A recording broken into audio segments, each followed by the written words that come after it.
Інвестыцыі як аснова эканамічнага развіцця рэгіёнаў. Сёлета вобласць не дабрала інвестыцый да ўзроўню мінулага года амаль на 38 мільёнаў рублёў. Аб'ём будаўніча-мантажных работ скараціўся на чвэрць. Пра тое, як арганізавана работа ў рэгіёнах па прыцягненні інвестыцый і рэалізацыі інвестдагавораў, ішла гаворка на пасяджэнні аблвыканкама з удзелам парламентарыяў і прадстаўнікоў урада краіны. З падрабязнасцямі Інна Кірыенкава.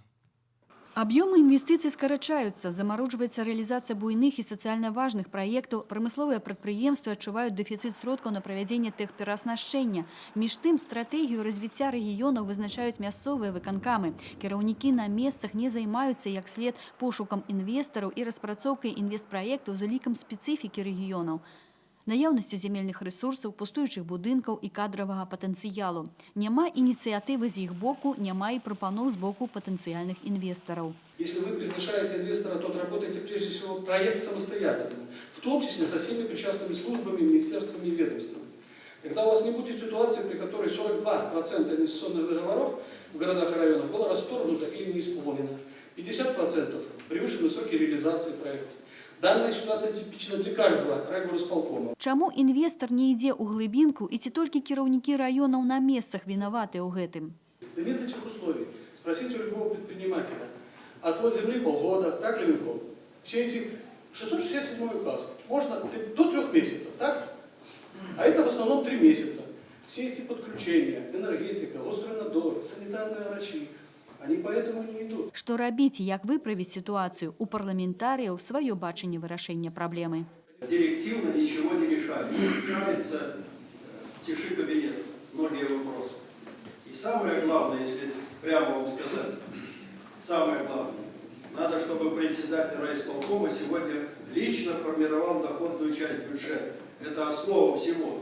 Слабый приток инвестиций пагаршаецца стан спраў і ў рэальным сектары эканомікі. Сур'ёзныя праблемы адчуваюць сёння прадпрыемствы рэспубліканскай формы ўласнасці. На думку старшыні аблвыканкама Мікалая Шарснёва, няма ўліванняў з боку рэспубліканскіх структур, а вобласць вымушана іх падтрымліваць фінансава. Да прыкладу, віцебскае прадпрыемства «Даламіт» адзінае такое ў рэспубліцы, якое мае вострую патрэбу ў мадэрнізацыі. Мы уже 1,5 года бьемся, чтобы те предприятия, которые сегодня еле-еле влачат существование, минпромовские, передать в коммунальную собственность.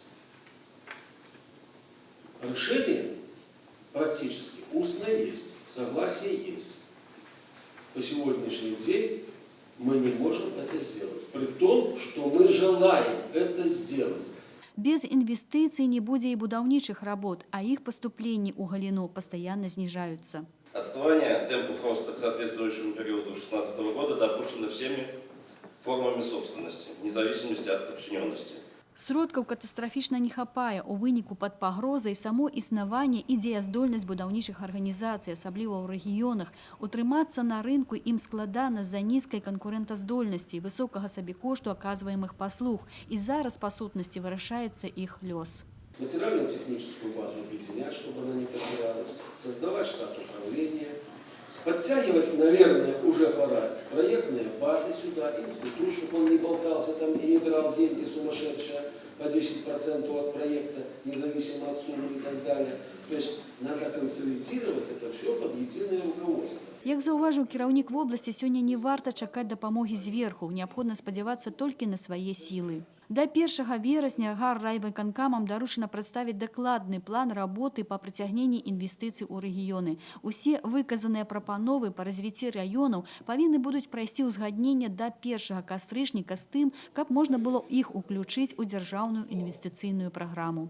Інна Кірыенкава, Леонид Табола, навіны Віцебск.